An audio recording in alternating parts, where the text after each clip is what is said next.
வணக்கம் நண்பா. இன்னைக்கான வீடியோவில் நம்ம பார்க்க போகிறது முக்கியமான ஒரு 2-3 நியூஸை பற்றி தான் பார்க்க போகிறோம். ஸோ தமிழ்லேயே பார்த்தீங்கன்னா நிசானோட எக்ஸ்ட்ரைல், அதுக்கப்புறம் ராயல் என்ஃபீல்டோட ஹிமாலயன் 450 இந்த பைக்கோட இமேஜஸை வச்சு தான் நான் தமிழில் கிரியேட் பண்ணியிருக்கேன். ஃபர்ஸ்ட் நிசான் எக்ஸ்ட்ரைலை பற்றி நம்ம பார்த்துடலாம். நிசான் எக்ஸ்ட்ரைல் அதாவது ரொம்ப அதிகமான ஒரு எதிர்பார்ப்பு எக்ஸ்பெக்டேஷனோட தான் இந்த காரை வந்து நம்ம மார்க்கெட்டில் லான்ச் பண்ணாங்க. லான்ச் பண்ணும்போதே பார்த்தீங்கன்னா ஏகப்பட்ட குளறுபடிகள் வந்து இருந்துச்சு. இந்த கார் லான்ச் பண்ணும்போது சில பேர் பார்த்தீங்கன்னா இது மேலே வந்து ரொம்ப ஹேட்டடாக இருந்தாங்க. பட் அதெல்லாம் வேணாம், இது ஒரு நல்ல அட்டெம்ப்ட் தான் அப்படிங்கிற மாதிரி நம்ம பேசியிருந்தோம். பட் பிரைஸ் அப்படின்னு பார்க்கும்போது நமக்கே கொஞ்சம் டென்ஷன் ஆகிற மாதிரி தான் இருந்துச்சு. ஏன்னா ஒரே ஒரு வேரியன்ட் தான் 49 லட்சத்துக்கு எக்ஸ்ஷோரூம் பிரைஸ் வந்து கோட் பண்ணியிருக்காங்க.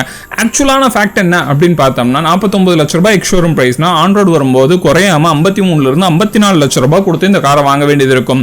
ஆண்ட்ராய்டு பிரைஸ்ல நான் சொல்றது ஒரு ஆவரேஜான பிரைஸ்.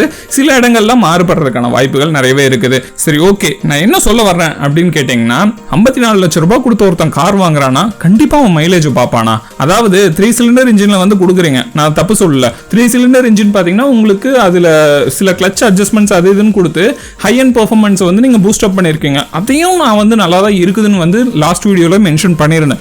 ஸோ இது எல்லாமே இருந்தாலும் இதை கோட் பண்ணியிருக்க பிரைஸ் அப்படிங்கிறது ரொம்ப அதிகமாகவே இருக்குது அப்படிங்கிறது மிக முக்கியமான விஷயம். ஏன்னா இந்த மாதிரி ஒரு பிரைஸை கொடுத்து எடுக்கிற இடத்துல எந்த ஒரு கஸ்டமரா இருந்தாலும் சரி, நான் வந்து கஸ்டமர் சைடில் இருக்கிற சில விஷயங்களை கேதர் பண்ணி சொல்லியிருந்தாலும் ஃப்ரம் மை ஒப்பீனியன் வந்து சொல்லும் போது நான் என்ன சொல்லுவேன்னா கண்டிப்பா நிசான் எக்ஸ்ட்ரைல் நான் வாங்க மாட்டேன். அதுக்கான முக்கியமான காரணம் இதோட பிரைஸ் ரொம்ப அதிகமா இருக்கிறது நான் ஃபீல் பண்றேன். ரெண்டாவது முக்கியமான விஷயம் 50 லட்சம் அப்படிங்கிறது நம்ம மார்க்கெட்டை பொறுத்த வரைக்கும் எவ்வளவு பெரிய பட்ஜெட் அப்படிங்கறத யோசிச்சு பாருங்க. அந்த இடத்துல பாத்தீங்கன்னா உங்களுக்கு ஏகப்பட்ட ஆப்ஷன்ஸ் இருக்குது மார்க்கெட்டை பொறுத்த வரைக்கும்.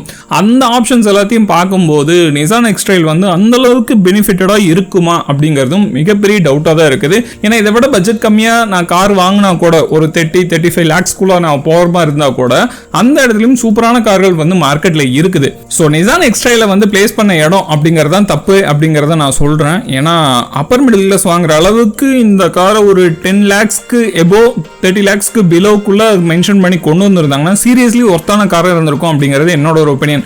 பட் எதுக்குமே சம்பந்தமே இல்லாம ஓவர் பிரைஸ்ல இருக்கிற மாதிரி தான் எனக்கு ஃபீல் ஆகுது. இதை பத்தி உங்களோட கருத்துக்கள் என்ன அப்படிங்கறத கமெண்ட் பண்ணுங்க. ரெண்டாவது ஹிமாலயன் பைக்கை பத்தி நான் தம்ப்நெயில்ல போட்டிருந்தேன். ஹிமாலயன் பைக் பாத்தீங்கன்னா நெக்ஸ்ட் அவதாரம் எடுக்க போகுது. ஏன்னா 650 சிசில இப்போ ஒர்க் பண்ணிட்டு இருக்காங்க. 650 சிசில சீக்கிரமா அந்த பைக் கொண்டு வரதுக்கு பிளான்ஸ் வந்து ரொம்ப முக்கியமா போயிட்டு இருக்குது. ஆனா ஒரு விஷயத்த மைண்ட்ல வச்சுக்கங்க, 450 சிசியோட பிளாட்ஃபார்ம் எப்படி இருக்குது அதே பிளாட்ஃபார்ம்ல தான் 650 சிசி பைக்கை வந்து கொண்டு வரதுக்கு பிளான் பண்ணியிருக்காங்க. ஸோ உங்களுக்கு வந்து பாத்தீங்கன்னா அதே விஷயங்கள் தான், அதாவது 450 சிசியில் இருக்கிற மாடலே தான் வரும். அதுல பாத்தீங்கன்னா 650 சிசி இன்ஜின் இருக்கிற மாதிரி தான் கொண்டு வர போறாங்க. ஸோ 650 சிசிக்கு வந்து புதுசா இன்ஜினை வந்து கொஞ்சம் ரீஃபைன் பண்ணி கொண்டு வராங்களா இல்ல சேம் அதே பாத்தீங்கன்னா இன்டர்செப்டர் கான்டினென்டல் ஜிடியில் இருக்க 650 சிசி வந்து அப்படியே யூஸ் பண்ண போறாங்களா அப்படிங்கறத வெயிட் பண்ணி தான் பார்க்கணும். ஹிமாலயன் 650 வரும்போது கண்டிப்பா நிறைய விஷயங்கள் எதிர்பார்க்கலாம். பட் ஆஃப் ரோடுக்கு கொண்டு வரும்போது கண்டிப்பா இன்ஜின்ல கொஞ்சம் டியூனிங் தேவைப்படுது அப்படிங்கிறது என்னோட ஒரு ஒப்பீனியன். ஏன்னா 650 சிசி அப்படிங்கிற செக்மெண்ட்ல ஆல்ரெடி அந்த இன்ஜின் சூப்பரா தான் இருக்குது. பட் ஆஃப் ரோடு எபிலிட்டி அப்படின்னு பார்க்கும்போது டியூனிங் கொஞ்சம் தேவைப்படுது அப்படிங்கிறது மிக முக்கியமான விஷயம். ப்ரோ அந்த இன்ஜின்ல இல்லாத விஷயமா அப்படி இப்படின்னு நீங்க சொன்னாலுமே ஆஃப் ரோடுன்னு போனாவே சில விஷயங்களை ரெடி பண்ணி தான் ஆகணும் நண்பா. அது வந்து கம்பெனி தரப்புல இருந்து கொடுத்தாங்கன்னாவே நல்லா இருக்கும். சேம் விஷயத்தை வந்து அப்படியே கொடுத்தாங்கன்னா தான் கொஞ்சம் சம்டைம்ஸ் பாத்தீங்கன்னா இரிட்டேட் ஆகுது. மூணாவது நியூஸ் ஆல்ரெடி நம்ம பார்த்த தார் ராக்ஸை பத்தி தான். தார் ராக்ஸ் அப்படிங்கிற நேம் எனக்கு அந்த அளவுக்கு மனசுக்கு வந்து சாட்டிஸ்ஃபைடாவே இல்ல. தார் அர்மடா அப்படிங்கிற நேம் கூட உண்மையாலுமே ஒரு சூப்பரான நேமா தான் நான் கன்சிடர் பண்ணியிருந்தேன். அர்மடாங்கிற நேம் வந்து ஆல்ரெடி மஹேந்திரா கம்பெனிக்கு நல்ல பேரை வாங்கி கொடுத்த ஒரு கார் பேரை இருந்துச்சு. ஸோ அந்த கார் நேம்ல தார் காரை கொண்டு வந்திருந்தாங்கன்னா இன்னும் கொஞ்சம் சூப்பரா இருந்திருக்கும் அப்படிங்கிறத நான் எதிர்பார்த்தேன். பட் தார் ராக்ஸ் இந்த ஒரு பேர் எனக்கு உடன்பாடு இல்லை நண்பா. அது எப்படி சொல்றேன்னு எனக்கும் எக்ஸாக்டா தெரியல, உடன்பாடு இல்லை. உங்களுக்கு என்னங்கிறத கமெண்ட் பண்ணுங்க.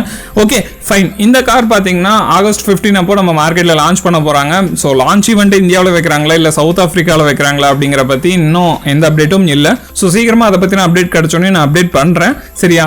5 டோர் கான்செப்ட் பாத்தீங்கன்னா இப்போ நிறைய இடத்துல பாத்தீங்கன்னா ரொம்ப முக்கியமா பார்த்துட்டு இருக்காங்க. பட் 5 டோர் தார் வரும்போது எனக்கு இதோட பிரைஸ் பாத்தீங்கன்னா அப்ராக்சிமேட்டா ஒரு 16 லேக்ஸ்க்கு மேல தான் கோட் பண்ணுவாங்க. அதாவது என்ட்ரி லெவல்ல இருக்கிற காரே பாத்தீங்கன்னா 16 லேக்ஸ்க்கு மேல தான் இருக்கும். அதுவே பாத்தீங்கன்னா ஹை ரெண்ட் போற மாதிரி இருந்தா 25 லட்சம் வரைக்கும் கோட் பண்ணலாம் அப்படிங்கறத நான் எதிர்பார்க்கிறேன். மார்க்கெட்ல இந்த பிரைஸ் ரேஞ்சுக்குள்ள கொண்டு வருவாங்க அப்படின்னு சொல்லிட்டு மார்க்கெட்ல எக்ஸாக்டா இந்த கார் ரிலீஸ் ஆகும்போது என்ன பிரைஸ்ல கோட் பண்றாங்க அப்படிங்கிறது நமக்கு எக்ஸாக்டா தெரியும். ஓகே நண்பா, இந்த வீடியோ அவ்வளவுதான். இந்த வீடியோ உங்களுக்கு பிடிச்சிருந்துச்சுன்னா சொல்ற மாதிரி தான் மறக்காம லைக் ஷேர் கமெண்ட் பண்ணுங்க. அடுத்த வீடியோல பார்க்கலாம். டாடா.